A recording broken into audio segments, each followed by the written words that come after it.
सिद्धार्थ, नेहा और अन्य चिल्लाए, डरो मत। बॉस ने कहा कि सिद्धार्थ की वर्तमान कॉम्बैट पावर उसकी अपनी से कम नहीं है। चिंता मत करो, अर्जुन ने कहा।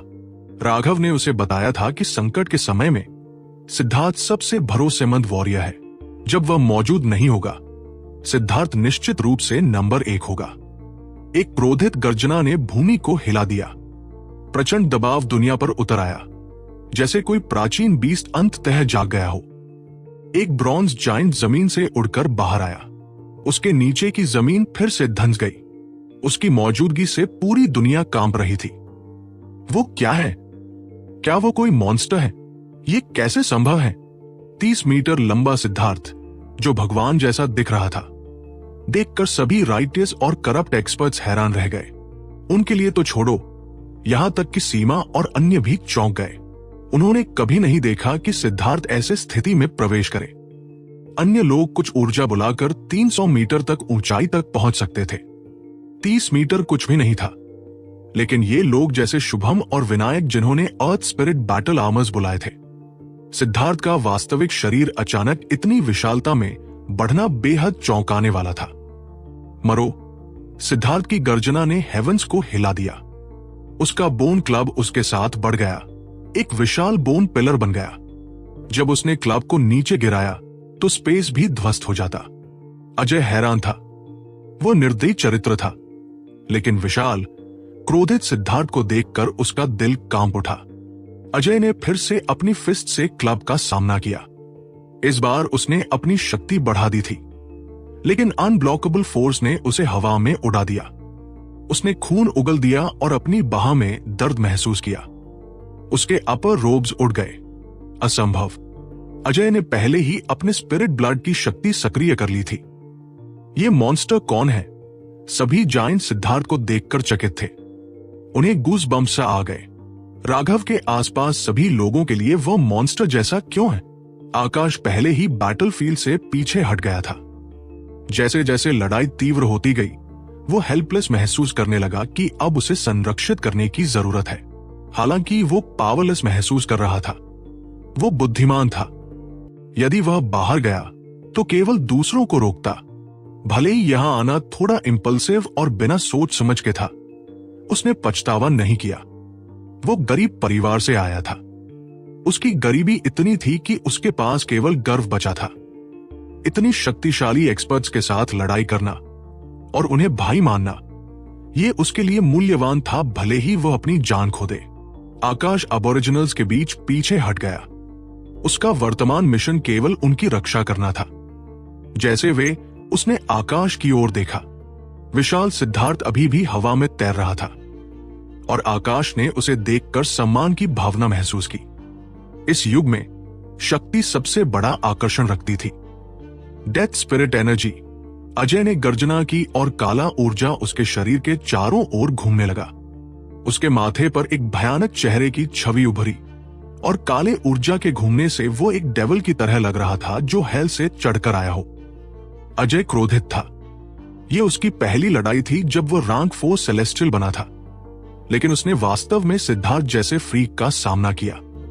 सिद्धार्थ कल्टीवेटर भी नहीं था। अजय की हेवनली पाथ एनर्जी का उस पर कोई दबाव नहीं था। हेल्पलेस महसूस करते हुए उसने अपनी पूरी शक्ति छोड़ दी। उसके हाथ में एक ब्लड स्टेन सिकल प्रकट हुआ, जो स्लॉटर की लालसा छोड़ रही थी। जायंट फूल, अब तुम्हारा समय खत्म। छोटे, तुम्हारा ही मरना है। अजय और सिद्धार्थ दोनों ने गर्जना की और हमला किया। अजय क्रोधित था, जबकि सिद्धार्थ भी आसानी से क्रोधित हो गया जब उसने बारबेरियन ब्लड ब्रॉन्ज बॉडी बुला लिया। उनके हथियार फिर से टकराए, जिससे दुनिया हिल गई। भले ही वे हवा में लड़ रहे थे, हर एक्सचेंज से उनके नीचे की जमीन धंसती। जमीन पर देख रहे एक्सपर्ट्स ने अपने रक्त का दौड़ते हुए अनुभव किया। हर इंपैक्ट से ऐसा लगता कि उनके अंदर की अंगों ने पलटा खाया। वे भय से भर गए। ये शक्ति उनकी समझ की सीमा से बाहर थी और वे केवल देख सकते थे। सिद्धार्थ और अजय आकाश में तीव्रता से लड़ रहे थे। दोनों में से कोई भी पक्ष बढ़त नहीं ले पा रहा था। वे दोनों ब्रूट पावर एक्सपर्ट्स थे, इसलिए उनके हमले सीधे और सरल थे। कोई दिखावटी चालें नहीं थी। जैसे ही गौरव उनकी लड़ाई देख रहा था, उसने महसूस किया कि उसकी बेचैनी बढ़ रही है। अजय और सिद्धार्थ का आगमन उसे पूर्ण नियंत्रण की भावना खोने पर मजबूर कर दिया। अचानक गौरव ने सिद्धार्थ और अजय की ओर सभी का ध्यान जाने का फायदा उठाते हुए सीमा और नेहा की ओर तेजी से हमला किया। उसकी गति अविश्वसनीय थी। मुझे पता था तुम कोई अच्छे फाइटर नहीं हो। बेकार। हालांकि अर्जुन आमतौर पर दिखावा करना पसंद करता था, महत्वपूर्ण समय पर वह सतर्क रहता था।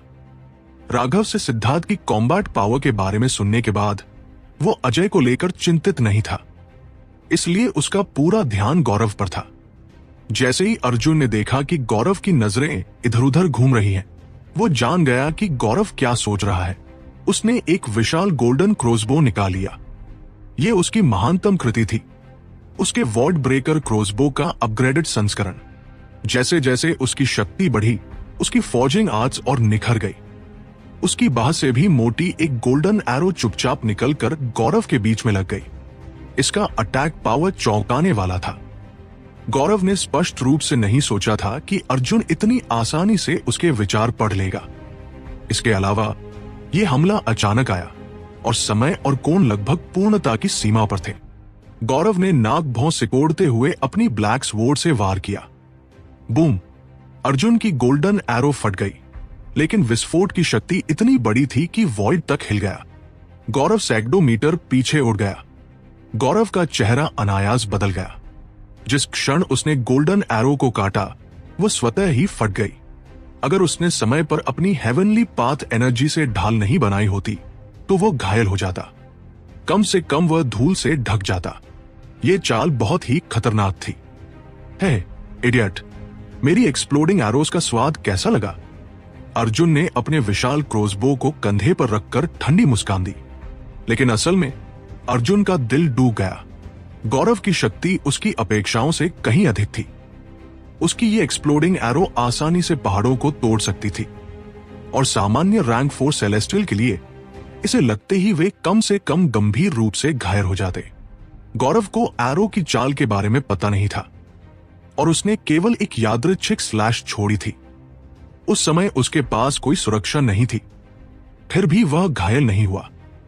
इसके अलावा उसकी एरो सबसे अच्छी स्नीक अटैक्स के लिए थी, खासकर पहली स्नीक अटैक के लिए। अब जब उसने अपनी एक्सप्लोसिव एरोस का रहस्य उजागर कर दिया, तो भले ही गौरव उन्हें नहीं बचा पाए, वो सतर्क रहेंगे। अब किसी ट्रू एक्सपर्ट को मारने के लिए इस एरो का उपयोग करने की संभावना बेहद कम थी, लेकिन फिर वो छोटी मोटी मछलियों पर इसका उपयोग करने से भी हिचकिचाएगा। इसलिए इस मुकाबले को उसकी हार माना जा सकता है। भयानक, बिल्कुल भयानक। इस तरह की रिएक्शन स्पीड असंभव है। इस दुनिया में शायद ही कोई सुप्रीम मॉन्स्टर गौरव जैसे व्यक्ति को दबा सके। अर्जुन अब पूरी तरह आश्वस्त था। जब उसने सुना कि राघव ने गौरव को दबा दिया था, उसकी टांग काटी और सिर भी मारा, उसने सोचा कि गौरव इतना ताकतवर नहीं था। अब उसने महसूस किया कि वो गलत था। भाइयों, एक साथ हमला करो, गौरव को मारो, अर्जुन ने चिल्लाया। उसने एक बड़ा सिलेंडर निकाला।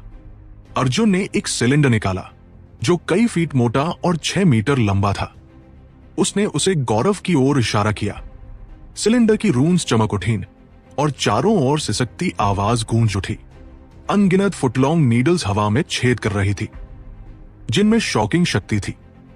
हवा उनके चारों ओर घूम रही थी जैसे स्पेस को छेड़ा जा रहा हो। अर्जुन ने एक क्षण में लाखों नीडल्स दागे गौरव को पूरी तरह डुबो दिया। यहां तक कि गौरव भी नीडल्स की तरफ उपेक्षा करने की हिम्मत नहीं कर सका। उसने अपनी स्वॉर्ड से नीचे काटा और परिणाम स्वरूप हवा में एक्सप्लोजन्स गूंज उठीं। हर नीडल में एक्सप्लोसिव एरो जैसा प्रभाव था, और अब जब लाखों एक्सप्लोजन्स ने उसे घेर लिया, हालांकि वे गौरव को घायल नहीं कर सकते थे, फिर भी उसे परेशान कर सकते थे। नीडल्स की लहर एक्सप्लोड होने के बाद गौरव के ऊपर अचानक एक ह्यूज टावर प्रकट हुआ और उस पर गिरा। सीमा अब पीछे नहीं रही और उसने ह्यूज टावर को 300 मीटर ऊंचा कर दिया। गौरव ने स्नोट किया और उसकी स्वॉर्ड से ब्लैक लाइट फूट पड़ा। उसने सोल सप्रेसिंग टावर पर हमला किया, लेकिन उसे देखकर हैरानी हुई कि सोल सप्रेसिंग टावर उसकी उम्मीद से भी मजबूत था। वह वास्तव में पीछे धकेल दिया गया।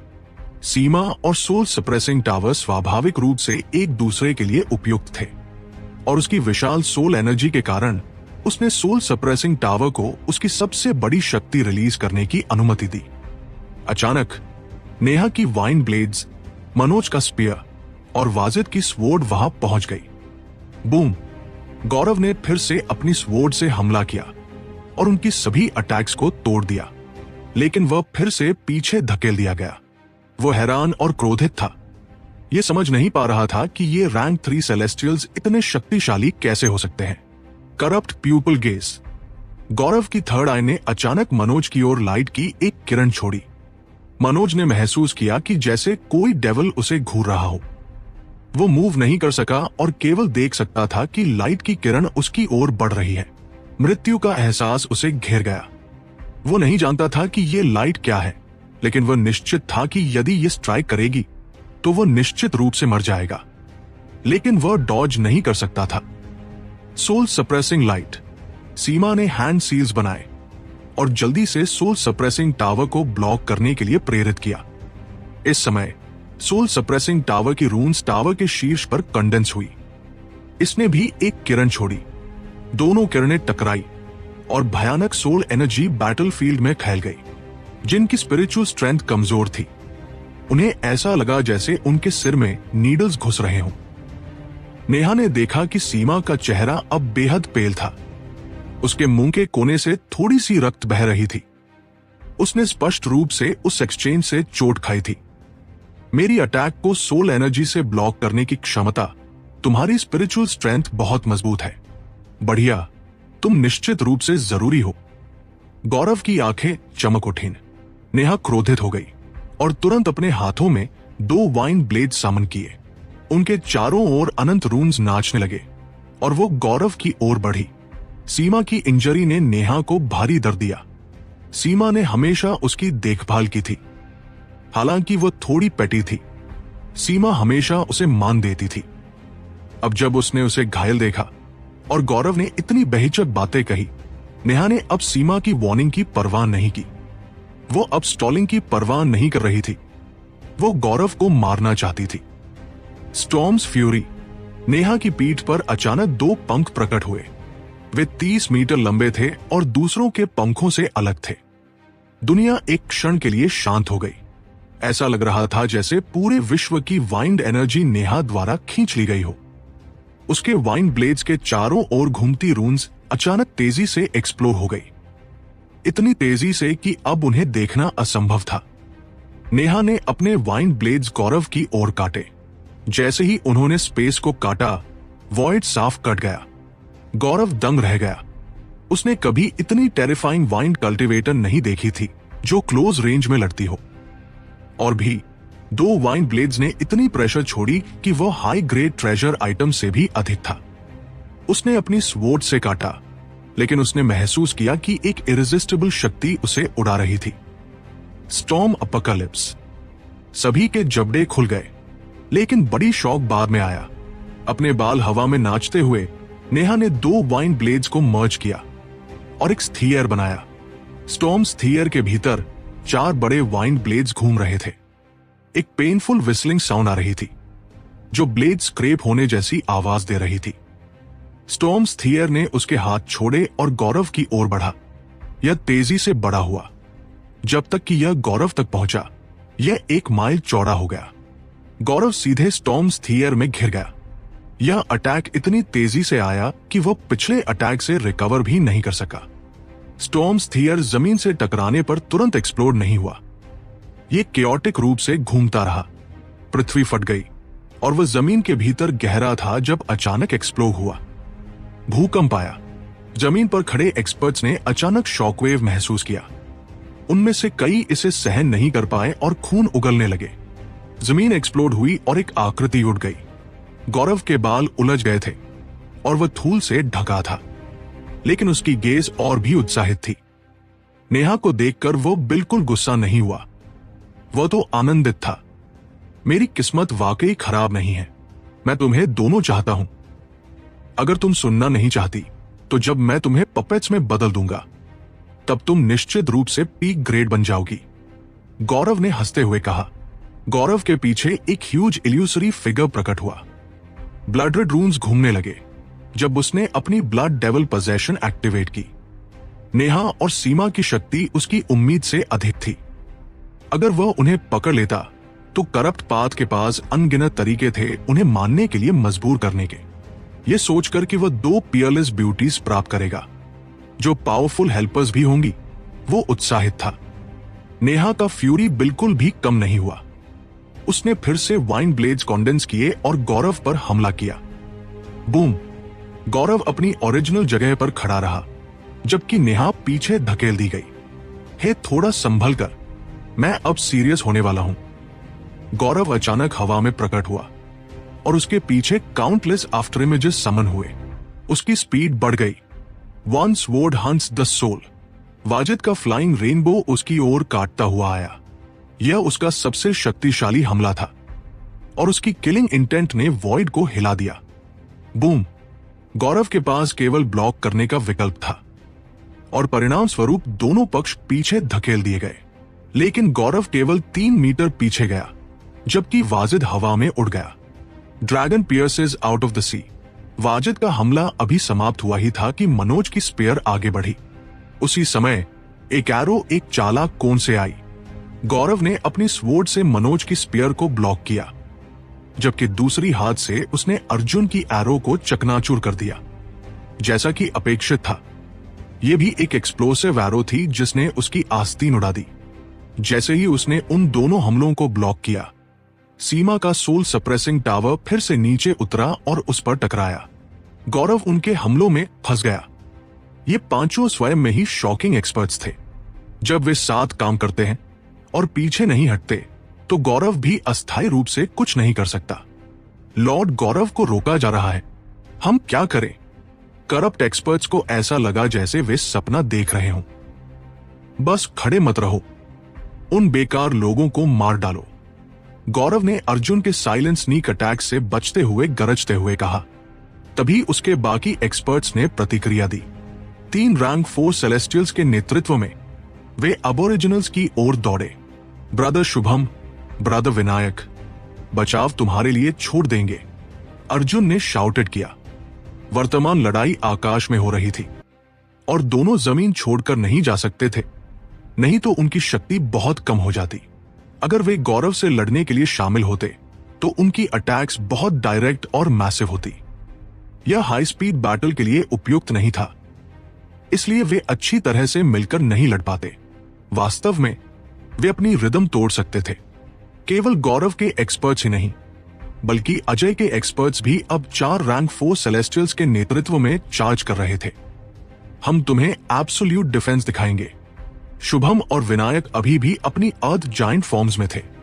उन्होंने अपने हाथों से जमीन पर प्रहार किया और अर्थ ने अबोरिजिनल्स को घेर लिया, परत दर परत, अंततः एक विशाल डोम में बदल दिया। करप्ट पाथ के 7 रैंक 4 सेलेस्टियल्स ने स्नियर किया। उन्होंने अपने वेपन्स नीचे घुमाए और आश्चर्यचकित रह गए कि यह डोम अविश्वसनीय रूप से मजबूत था। वे इसे तोड़ने में असमर्थ थे। भले ही वे एक परत को थोड़ा नुकसान पहुंचा सके, वो तुरंत ठीक हो जाता। सातों ने लगातार हमला किया लेकिन वे डोम को नहीं तोड़ पाए। वे डम्बफाउंडेड थे जहां तक कॉम्बैट पावर की बात थी। शायद विनायक और शुभम उच्च स्तर तक नहीं पहुंचे थे, लेकिन डिफेंसिव पावर की बात करें तो जब वे जमीन पर खड़े हैं तो उनके पास प्रैक्टिकली लिमिटलेस शक्ति है। जब तक कोई भी डोम को एक ही वार में नहीं तोड़ सकता, उनकी अर्थ एनर्जी लगातार आती रहती। यह अर्थ एट्रीब्यूट कल्टीवेटर्स का सबसे मॉन्स्ट्रस पहलू था। जमीन पर रहते हुए वे समान रियल्म में प्रैक्टिकली अनडिफीटेबल थे। अंकित, क्या आप बस देखेंगे? गौरव ने अंततः अपने मुंह खोला जब उसने देखा कि वे कुछ नहीं कर पा रहे। अंकित, क्या तुम सिर्फ देखते रहोगे? गौरव ने चिल्लाया। वह उनके घेरे में फंसा हुआ था और कुछ भी नहीं कर पा रहा था। सीमा और बाकी लोग बहुत शक्तिशाली थे, खासकर नेहा। वह जैसे एक क्रूर बाघ थी। उसके हमले बेहद तीखे थे और वह उसके लिए सबसे बड़ा खतरा थी। पहाड़ी पर एक पत्थर का दरवाजा खुला। अंकित बाहर निकला और बेपरवाह कहा, मुझे तुम्हारी जरूरत नहीं है गौरव, मुझे बताने की कि क्या करना है। अपनी स्थिति मत भूलो। आखिरकार अंकित राइटियस पाथ का हिस्सा था। भले ही वह कार्रवाई करता, उसे अपनी स्थिति स्पष्ट रूप से दिखानी पड़ती। वह सभी को मारने के बाद कोई सबूत नहीं छोड़ना चाहता था। गौरव ने तिरस्कार भरी हंसी दी। करप्ट पाथ को राइटियस पाथ से सबसे ज्यादा जो नफरत थी, वह थी उनकी दिखावटी पवित्रता और असल में भ्रष्ट व्यवहार। यह मामला था जैसे कोई प्रोस्टिट्यूट हो लेकिन उसके लिए मेमोरियल टैबलेट बनवाना चाहता हो। यह पूरी तरह से शेमलेस था। हालांकि गौरव ने उसे उजागर करने की जरूरत नहीं समझी। किसी भी मामले में सबूत उसके हाथ में थे, चाहे अंकित को मार पाए या नहीं।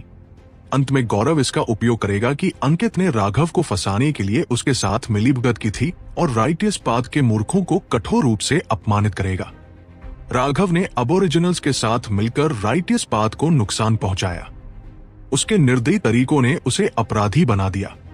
तुम्हारी उसके साथ एसोसिएशन के बावजूद अगर तुम अब हथियार डाल दोगे तो हम तुम्हारी जान बख्श सकते हैं, नहीं तो मेरी मृत साथी की प्रतिशोध लेने और राइटियस पाथ को साफ करने के लिए मुझे तुम्हें मारने का दोष मत देना।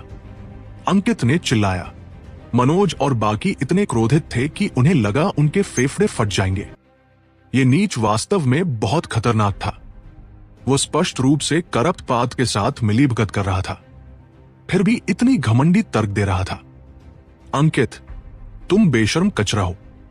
बेहतर है कि मेरे बॉस तुम्हें इसलिए पीटने के लिए तैयार रहें, अर्जुन ने गर्जना की। फ्रेम, अर्जुन, तुम बस राघव के शिकारी हो। तुमने एक्सुएंशन पाथ सेक्ट का मान खो दिया है। मैं ये गवाही दे सकता हूं कि राघव पूरी तरह से झूठा है। उसने पाथ सेक्ट के कई डिसाइपल्स की मौत का कारण बनाया। अंशुल अचानक प्रकट हुआ। श्याम उसके बगल में खड़ा था। अब एक्सुएंशन पाथ सेक्ट के दो हेवनली जीनियसेस कहानी गढ़ रहे थे कि राघव ने अबोरिजिनल्स के साथ मिलकर धोखा किया। साथ ही एक्सुएंशन पाथ सेक्ट के कई अन्य डिसाइपल्स भी दिखाई दिए और इसमें शामिल हो गए। राघव एक्सुएंशन पाथ सेक्ट का कचरा है। अपने स्वार्थ के लिए उसने अपने ही सेक्ट को नुकसान पहुंचाया। वो सिर्फ एक्सुएंशन पाथ सेक्ट का कचरा नहीं है, बल्कि पूरे राइटियस पाथ का कचरा है। ऐसे व्यक्ति को अब राइटियस पाथ में बने रहने की अनुमति नहीं दी जा सकती। राघव के पक्ष में सभी अबोरिजिनल्स की रक्षा में पूरी ताकत लगा रहे हैं। ये सबूत है। क्या आप बेवकूफ हैं? ब्रदर अंकित, कृपया राइटियस पाथ को साफ करें और इन ट्रेटर्स को मारे। राइटियस पाथ को साफ करें और इन ट्रेटर्स को मारे। निंदा की लहरें उठीं। अंकित का साथ देने वाले राइटियस एक्सपर्ट्स शाउटिंग में माहिर थे। ये उनके लिए सबसे अच्छा समय था कि वे अंकित के साथ संबंध बनाए, इसलिए वे पूरी ताकत से चिल्ला रहे थे, डरते हुए कि उनकी आवाज दूसरों से कम न हो जाए। उन्होंने इतनी जोर से चिल्लाया कि उनके चेहरे लाल हो गए। ऐसा लग रहा था जैसे राघव ने उनकी माताओं की मौत का कारण बना दिया हो। एक समूह मूर्खों का। अर्जुन इतना क्रोधित था कि उसके बाल खड़े हो गए। वो सच में इन मूर्खों को मारने की इच्छा महसूस कर रहा था, जो स्पष्ट रूप से सच्चाई जानते हुए भी इसे नजरअंदाज कर रहे थे। उनके विवेक को अनदेखा करते हुए वे बस वही बोल रहे थे जो कोई चाहता था। अपने पक्ष के उत्कृष्ट मनोबल और उनके ऊपर उत्साहित नजरों को देखकर अंकित को लगा कि वह लोगों का हीरो बन गया है। उसके पंख फड़फड़ाए और वह बैटलफील्ड पर एक बड़े डोम की ओर उड़ गया। वहीं शुभम और विनायक ने अपनी एब्सोल्यूट डिफेंस रखी थी। 7 रैंक 4 सेलेस्टियल्स भी इस डिफेंस के सामने असहाय थे। ये एट्रिशन की लड़ाई बन गई थी, लेकिन क्योंकि वे दोनों पृथ्वी की ऊर्जा से समर्थित थे, वे अनडिफीटेड रह सके। बेकार के मूर्ख, भागो। जब तुम मरोगे मत कहना कि मैंने चेतावनी नहीं दी। अंकित को उन्हें एक्सीडेंटली मार डालने की इच्छा हुई, लेकिन अंत में उसने उसे रोका। अगर उसने वास्तव में ऐसा किया तो गौरव और अजय तुरंत उस पर मुड़ जाते और स्थिति केओटिक हो जाती, क्योंकि वह ये उजागर नहीं कर सकता था कि उसने करप्ट पाथ के साथ मिलीभगत की है और वह इन लोगों को मार भी नहीं सकता था। उसकी सबसे अच्छी रणनीति थी तिरस्कार भरे स्वर में उन्हें भगा देना। अंकित के माथे पर एक प्राचीन इमॉर्टल का चिन्ह चमक उठा। यह उसका एंसेस्ट्रल मार्क था। यह सामान्य एंसेस्ट्रल मार्क से अलग था, क्योंकि इसमें गोल्डन लाइंस बह रही थी। यह अत्यंत दुर्लभ स्पेस टाइम एनर्जी थी। अंकित के परिवार का लंबा इतिहास था और उसके पूर्वजों में भयानक एक्सपर्ट्स थे। भले ही वे एक्सपर्ट्स मर चुके थे, उन्होंने अपनी मृत्यु से पहले अपने परिवार को अपनी सोल एसेंस का एक हिस्सा छोड़ दिया। जब आउटस्टैंडिंग डिसाइपल्स प्रकट होते, वे एंसेस्टर्स का स्पिरिचुअल ब्लेसिंग प्राप्त कर सकते थे। इस ब्लेसिंग ने न केवल अंकित के स्पिरिट ब्लड की प्योरिटी बढ़ाई, बल्कि उसके स्पिरिट ब्लड के जागने पर उसकी कॉम्बैट पावर को भी चौंकाने वाली मात्रा में बढ़ा दिया। ब्रेक। अंकित ने अपना फिस्ट शुभम और विनायक के अर्दन डोम पर मारा। जब उसका फिस्ट डोम से टकराया, गोल्डन रून्स उसके फिस्ट को ढक गए। सभी चौंक गए जब उन्होंने देखा कि 7 रैंक 4 सेलेस्टियल्स जिनके सामने पावरलेस थे, उनकी एब्सोल्यूट डिफेंस एक ही पंच से अंकित ने तोड़ दी। विनायक और शुभम ने खून उगलना शुरू कर दिया और उसमें उनके अंदरूनी अंगों के कुछ टुकड़े भी थे। वास्तव में उनके शरीर पर भी दरारें पड़ गई थी।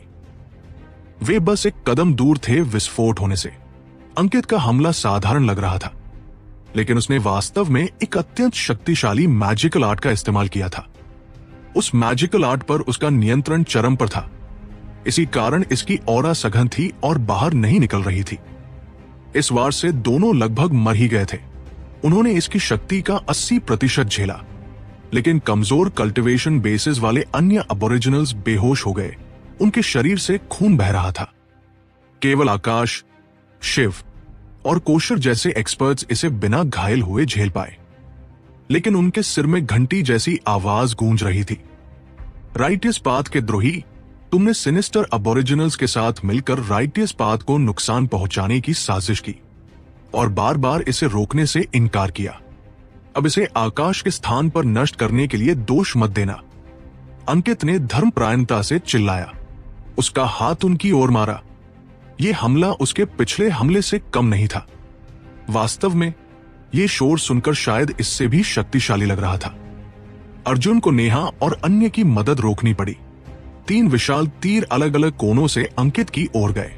एंड अर्जुन ने देखा कि अंकित मुस्कुरा रहा था। उसका दाहिना हाथ अभी भी हमला कर रहा था, लेकिन बायां हाथ एक सील बना चुका था। उसके चारों ओर एक रनिक शील्ड प्रकट हो गया। वो वास्तव में एक हाथ से मैजिकल आर्ट एक्टिवेट कर रहा था। यह ध्यान देने योग्य है कि लगभग सभी मैजिकल आर्ट्स के लिए 2 हाथों की सील जरूरी होती है। अंकित ने संभवतः मैजिकल आर्ट्स में विशेषज्ञता प्राप्त की थी और उन्हें मूल रूप से अध्ययन किया था। यह वास्तव में अंकित की टॉप मूव्स में से एक थी। इस तरह वह एक साथ अटैक और डिफेंस कर सकता था। अर्जुन के तीरों का समय और कोण बिल्कुल सही था, इसलिए चाहे वो कितना भी बचने की कोशिश करे, उसे एक तीर से जरूर चोट लगेगी। इस तरह उसे खुद पर ध्यान देने की आवश्यकता नहीं थी। अर्जुन के 3 तीर शील्ड से टकराए और सीधे लौट गए। 3 धमाके हुए क्योंकि आसपास के एक्सपर्ट्स बहुत केंद्रित थे। 2 तीर करप्ट एक्सपर्ट्स के बीच गिर गए, जबकि एक राइटियस एक्सपर्ट्स के बीच। वे सभी देख रहे थे कि अंकित कैसे शुभम, विनायक और अन्य को मारता है। जब तीर उनके पास लौटे तो उन्होंने इंस्टिंक्टिवली अपने हथियार निकाल लिए, लेकिन उनका अंत दुखद था। 3 विशाल विस्फोटों ने दर्दनाक चीखें निकाली। हर कोई गौरव जितना शक्तिशाली नहीं था। इन तीरों के विस्फोट ने एपिसेंटर के कई मील के भीतर किसी भी एक्सपर्ट को उड़ा दिया। यहां तक कि रैंक 3 सेलेस्टियल्स भी बच नहीं पाए। सभी हैरान थे। मूल रूप से अर्जुन के तीरों का गौरव पर ज्यादा असर नहीं हुआ था, इसलिए उन्होंने उनकी शक्ति की इतनी उम्मीद नहीं की थी। विनायक, शुभम देखकर कि वे अंकित को रोकने में असमर्थ हैं, वे घबरा गए। उन्होंने गौरव पर पूरी ताकत से हमला किया, उम्मीद करते हुए कि उसे पीछे धकेलकर वे उनकी मदद कर सके। क्या तुम मुझे हल्के में ले रहे हो? Corrupt people gaze, heaven and earth revolves. Gaurav हंसा और उसके तीसरे नेत्र से एक अजीब फ्लक्चुएशन निकली। उन्होंने महसूस किया कि स्पेस घूमने लगा और उनकी दिशा की भावना खो गई। ऐसा लग रहा था जैसे दुनिया उनके चारों ओर लगातार घूम रही हो। वे हैरान थे। यह कोई इल्यूजन नहीं लग रहा था। वे इसे शब्दों में नहीं बता सकते थे और अब वे कोई प्रभावी हमला नहीं कर पा रहे थे। उन्हें मजबूरी में डिफेंस मोड में जाना पड़ा। वे जानते थे कि यह मिसपरसेप्शन केवल अस्थायी होगा, जब तक वे इसे झेलते ये मूव खत्म हो जाएगा। लेकिन गौरव का उद्देश्य पूरा हो चुका था। वह उन्हें मारने में जल्दबाजी नहीं कर रहा था। उसने केवल उन्हें रोका जिससे अंकित, विनायक, शुभम और बाकी को मार सके। राइटियस पाथ के द्रोही, अब तुम्हारा वक्त आ गया। अंकित ने हाथ हिलाया और एक भयानक एस्ट्रल वाइन ने हवा भर दी। विनायक और अन्य इस हमले की सीमा में थे। उन्हें सांस लेना मुश्किल लग रहा था और वे हिल भी नहीं पा रहे थे। वे केवल मौत के आने का इंतजार कर सकते थे। तुम्हें मेरी भाइयों को द्रोही कहने की हिम्मत है? मैं तुम्हें पसंद करता हूं। एक आवाज बैटलफील्ड में गूंज उठी, लोगों के कानों और दिलों को हिला रही थी। उस आवाज के आने के साथ ही आकाश में एक विशाल आकृति प्रकट हुई जो सूर्य को छुपा रही थी। यह सीमा का हाउस पेट रेड आई सेक्रेड ब्लड फिनिक्स था। इसके सिर पर एक काले वस्त्र में लिपटा आदमी खड़ा था। उसकी आंखें 2 सितारों जैसी चमक रही थी और उसमें एक अनकही आकर्षण था। राघव, बॉस, नेहा और अन्य लोग प्रसन्न हुए। राघव के शरीर से सबसे छोटी भी कोई फ्लक्चुएशन महसूस नहीं हो रही थी। वह बिल्कुल सामान्य मॉर्टल जैसा लग रहा था। लेकिन सभी जानते थे कि इसका मतलब था कि उसने अपनी शक्ति को चरम पर नियंत्रित कर रखा है और उसकी ऑरा का सबसे छोटा हिस्सा भी लीक नहीं हो रहा। राघव ने अचानक अपनी उंगली उठाई। एक वायलेट लाइटनिंग एरो अंकित की ओर चली गई। राघव, क्या तुम मुझे हल्के में ले रहे हो? अंकित ने स्नीयर किया। उसकी रानिक शील्ड फिर से प्रकट हुई और उसकी शक्ति अब पहले से 2 गुनी हो गई थी। सभी के स्तब्ध दृष्टि के सामने वो शक्तिशाली रानिक शील्ड लाइटनिंग एरो से टकराते ही तुरंत एक्सप्लोड हो गया। लाइटनिंग एरो ने बिल्कुल रुकावट नहीं डाली। क्या? अंकित चकित हुआ। उसने विनायक और अन्य पर हमला करना छोड़ दिया और अपनी हथेली एरो की ओर बढ़ा दी, देखकर कि अंकित इतनी आसानी से अपने अटैक की दिशा बदल सकता है। सभी चौंक गए। ये ज्ञात होना चाहिए कि पहले से जारी होने वाले अटैक की दिशा बदलने के लिए शरीर में कम से कम 2 गुना ऊर्जा होनी चाहिए। दूसरे शब्दों में, वह टेरिफाइंग अटैक अंकित की पूर्ण शक्ति के करीब भी नहीं था। जैसे ही अंकित की हथेली ने लाइटनिंग एरो को तोड़ा, स्पेस एक्सप्लोड हो गया। लेकिन वह गहराई से शेकन था क्योंकि उसका हाथ सुन्न हो गया था। बर्सर्क थंडरफोर्स उसके हाथ में घुस गया और उसने जल्दी से स्पिरिचुअल यून सर्कुलेट कर इसे दबाया। लाइटनिंग रून्स एक्सप्लोड होकर फेड हो गई और वह जैसे सुंदर फायरवर्क्स लग रहे थे। फायरवर्क्स के खत्म होते ही एक आकृति उठी हुई हाथ के साथ अंकित के सामने प्रकट हुई। उस हाथ ने एक सुंदर और ग्रेसफुल आर्क में मूवमेंट किया। यह डार्जलिंग था और इसमें इनकॉम्परेबली प्रोफाउंड रिदम था। यह मूवमेंट इतनी सुंदर थी कि कोई भी इसे इंटरप्ट नहीं कर सकता।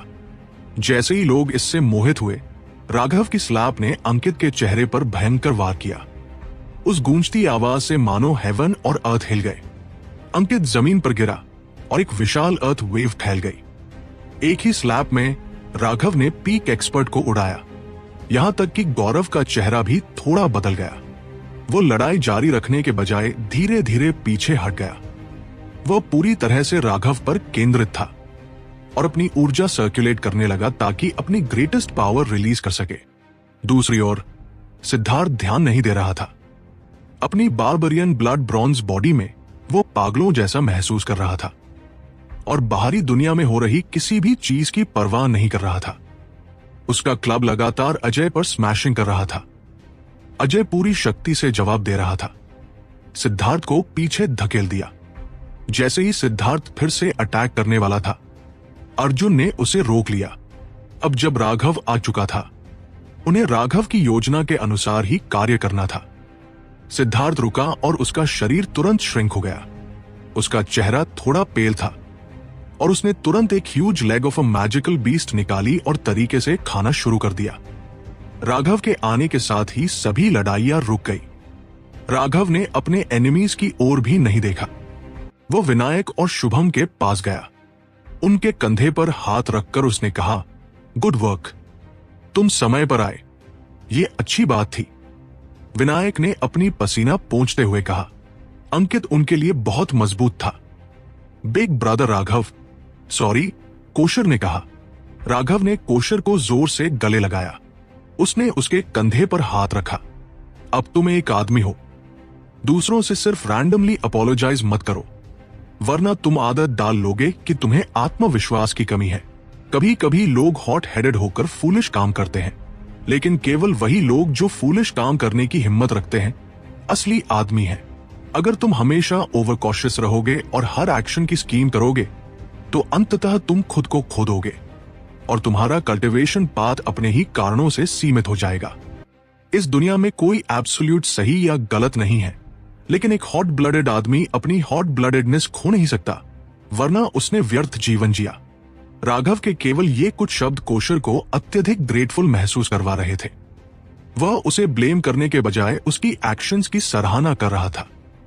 सीनियर अप्रेंटिस ब्रदर राघव, ये जूनियर आकाश है। आकाश को आखिरकार इस लेजेंडरी व्यक्ति से मिलने का मौका मिला। उसने देखा कि वह एरोगेंटली अंकित को केवल अपनी उंगली और स्लैब से उड़ाता है, और उसका पूजा भाव और भी बढ़ गया। मुझे परवाह नहीं कि तुम कहां से आए हो, जब तक तुम ऐसे समय में मेरे साथ खड़े रह सकते हो, यह साबित करता है कि तुम हॉट ब्लडेड आदमी हो। ऐसे लोग मेरे सभी भाई हैं। राघव ने अपने फिस्ट्स कप कर आकाश और अन्य लोगों की ओर इशारा किया जो अबोरिजिनल्स की मदद के लिए आए थे। हालांकि उनकी शक्ति कम थी, लेकिन यही बात राघव को और भी अधिक ग्रेटफुल बनाती थी। उन्होंने एसेंशियली अपनी जान की आहुति दी थी कि वह उनकी मदद करें। इसलिए जब उसने उन्हें भाई कहा, वह जोर जबरदस्ती नहीं कर रहा था। अगर कोई उसकी मदद के लिए अपनी जान की आहुति दे सकता है तो वह भी ऐसा कर सकता था। उसे भाई कहते हुए सुनकर इन लोगों का रक्त और भी गर्म हो गया। पहले वे अशेम्ड महसूस कर रहे थे, क्योंकि मदद करने की बजाय उन्होंने एसेंशियली विनायक और शुभम को जोखिम उठाने के लिए मजबूर किया था। लेकिन यह डिमीनर, यह हेरोइज्म उन्हें निराश नहीं किया।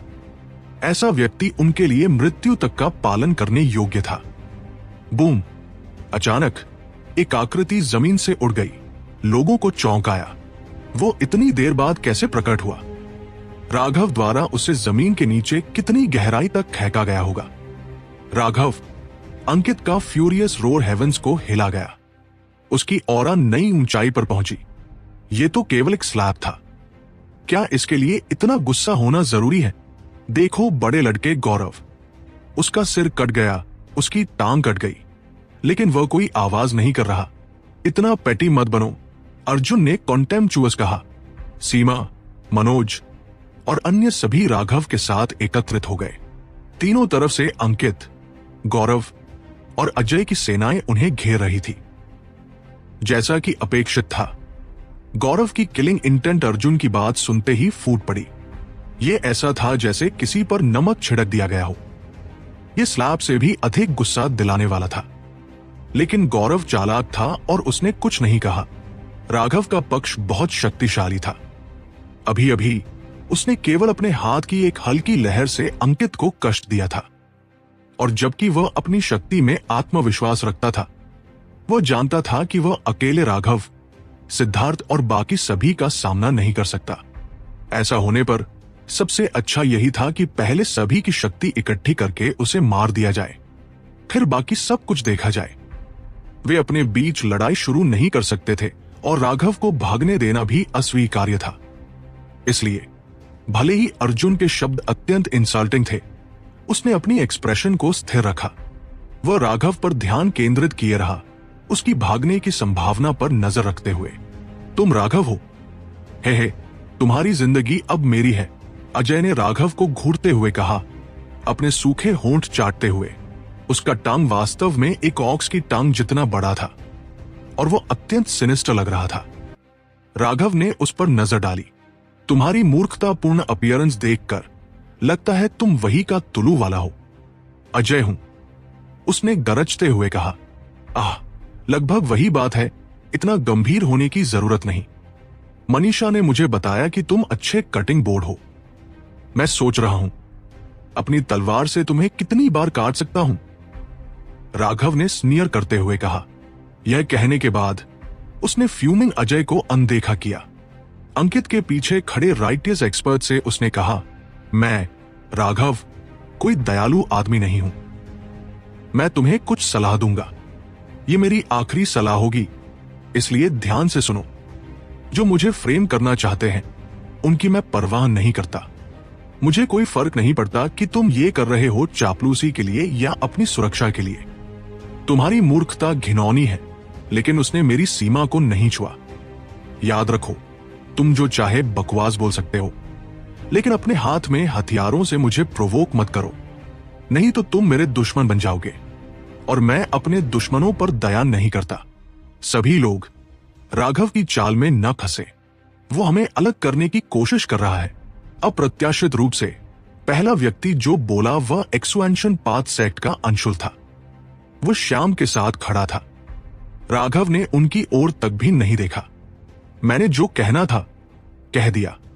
चाहे तुम मेरे दुश्मन बनना चाहो या नहीं, ये चुनाव तुम्हारा है। वो अपॉर्चुनिस्ट्स की परवाह नहीं करता जो हवा के साथ बह जाते हैं, लेकिन उसके अपने प्रिंसिपल्स और कॉन्शियंस है। अब जब उसने एक बार उन्हें चेतावनी दे दी है, उसे बुरा महसूस नहीं होगा। मूर्ख लोगों को अपनी मूर्खता की कीमत खुद चुकानी होगी। निर्णय उनके हाथ में है। राघव की बातों से कुछ लोग थोड़े स्वे हुए। हालांकि बहुमत द्वारा उकसाए जाने पर वे कहने लगे कि राघव सैंक्टिमोनियस, शेमलेस और डिस्पिकेबल है। संक्षेप में सभी प्रकार की कर्सेस और इंसल्ट्स उस पर बरसाई गई। गुस्सा होने के बजाय राघव ने हल्की मुस्कान दी। उसने सिर हिलाया और फिर हवा में ऊंचा उड़ गया। क्या तुम्हें वास्तव में लगता है कि तुम भाग सकते हो? अंकित ने स्नीयर करते हुए कहा। 10,000 मील ड्रेक माउंटेन के ऊपर एक विशाल सीलिंग बैरियर प्रकट हुआ। तुम बेवकूफ राघव, सीनियर अप्रेंटिस ब्रदर जी ने तो पहले ही तुम्हारे लिए हेवन एनकंपासिंग जाल बिछा दिया था।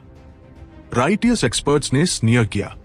वास्तव में अंकित ने इस जाल को बनाने में 1 महीने से अधिक समय लगाया था।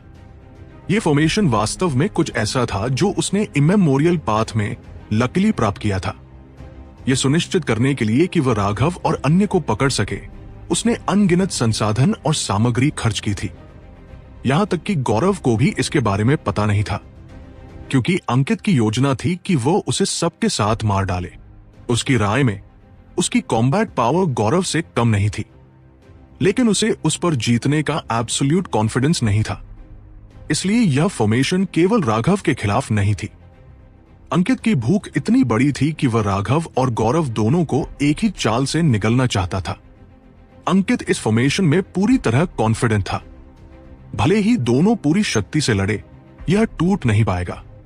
अगर उसने इसे डीएक्टिवेट नहीं किया तो कोई भी बाहर नहीं जा सकता। केवल कुछ लोग ही अंकित के पास इस फॉर्मेशन के बारे में जानते थे। अब इसे देखकर राइटियस एक्सपर्ट्स को लगा कि अंकित हर चीज के लिए पहले से ही तैयार था, और उनकी आंखों में उसका आत्मविश्वास और बढ़ गया। राघव, इस दुनिया में तुम्हारे रहने का क्या फेस है?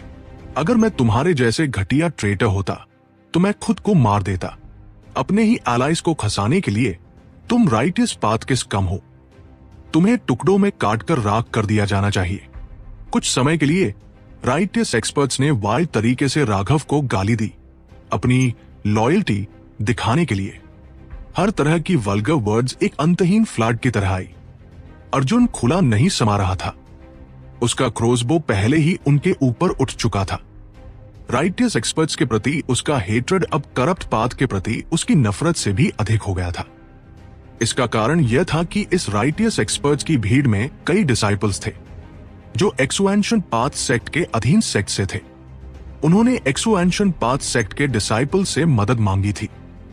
पहले वे इतने रिस्पेक्टफुल और डेफरेंशियल थे, अब वे हॉस्टाइल होकर उन्हें गाली दे रहे थे। अर्जुन का शरीर रेज से कांप रहा था। इतना गुस्सा मत करो। क्या तुम नहीं देख रहे कि अंशुल और श्याम के पीछे कुछ दर्जन परिचित चेहरे हैं? इसका मतलब है कि उनमें से कई अभी भी सही और गलत को पहचान सकते हैं। भले ही वे हमारे पक्ष में खड़े नहीं हुए, लेकिन उन्होंने उनके साथ भी नहीं जुड़ा। इसके अलावा हमारे पास भी कई भाई हमारे समर्थन में हैं। ये पर्याप्त है, राघव ने कहा। राघव ने उम्मीद नहीं की थी कि अंकित ने इतनी शक्तिशाली फॉर्मेशन बनाई होगी। यह फॉर्मेशन एक्सपेंशन पाथ सेक्ट की प्रोटेक्टिव फॉर्मेशन के बराबर लग रही थी। हालांकि उसने अभी इसकी शक्ति का परीक्षण नहीं किया था। वो जानता था कि अंकित मूर्ख नहीं है। इतनी बड़ी फॉर्मेशन बनाने में इमेंस प्राइस लगता है, और वह इसे बिना वजन नहीं बनाता। इसके अलावा ऊपर बैरियर को देखकर उसे रून से बहुत दबाव महसूस हुआ। राघव, हमें क्या करना चाहिए? पूरी शक्ति से हमला करें?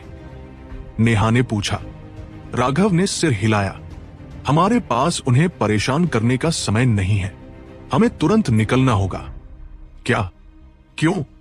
यहां केवल राइटियस और करप्ट एक्सपर्ट्स हैं, लेकिन प्राचीन जातियों का कोई भी सदस्य नहीं है। यह निश्चित रूप से अजीब है। मैंने भव्य के साथ कुछ संबंध बनाए हैं, तो वो जरूर मस्ती के लिए शामिल होगा। मैंने रास्ते में मैप देखा और मुझे लगता है कि यह ट्रैप जितना दिखता है उससे कहीं बड़ा है। जब मैं पहुंचा, अंकित ने निश्चित रूप से मेरी अराइवल की खबर भेज दी होगी।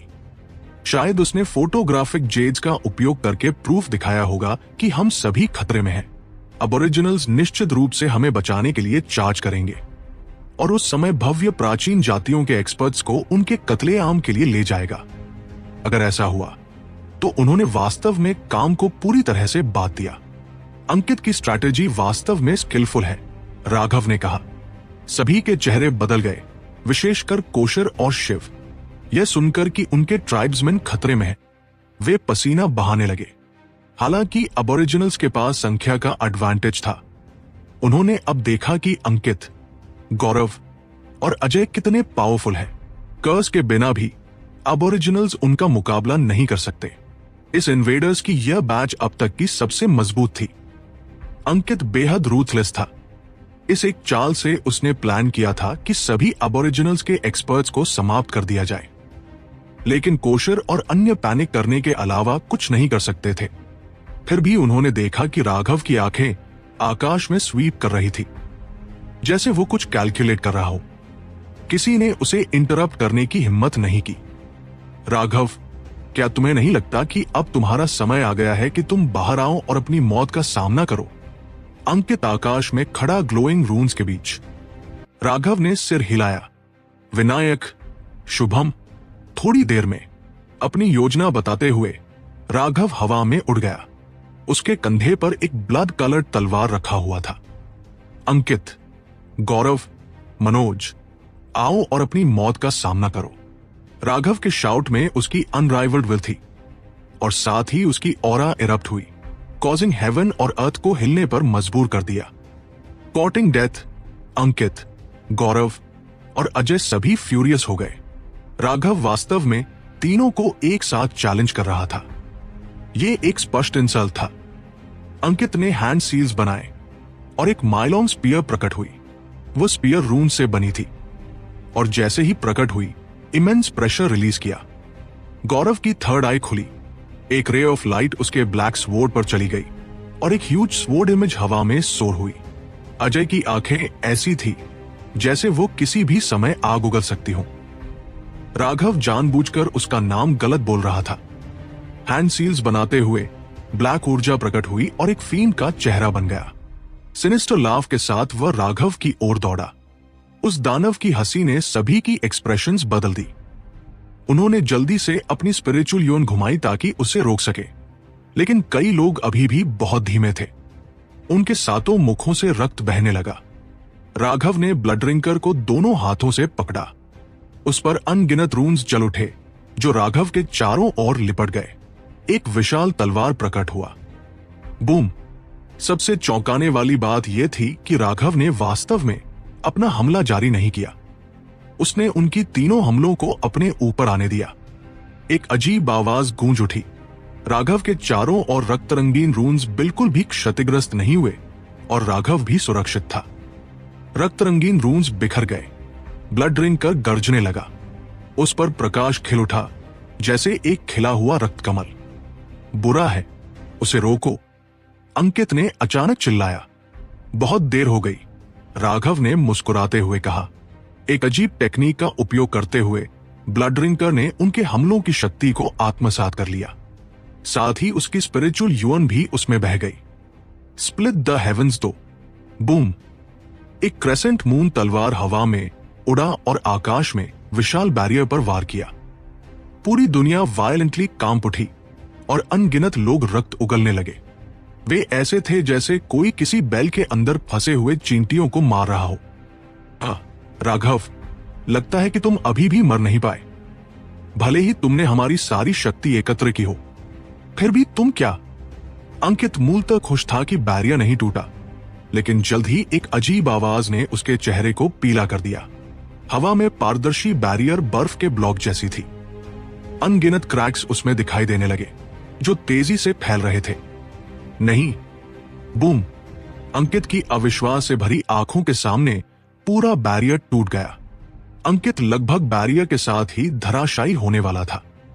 यह बैरियर ऑफेंसिव और डिफेंसिव दोनों पहलुओं को समाहित करता था, और यह उसकी सबसे बड़ी एश्योरेंस थी कि वह गौरव और अजय को मार सकता है। लेकिन इस फॉर्मेशन को, जिसे उसने 1 महीने से अधिक समय में सेट किया था और जिसमें उसने अनगिनत संसाधन लगाए थे, एक ही वार में नष्ट कर दिया गया बिना उसकी शक्ति दिखाए। अंकित का दिल टूट रहा था।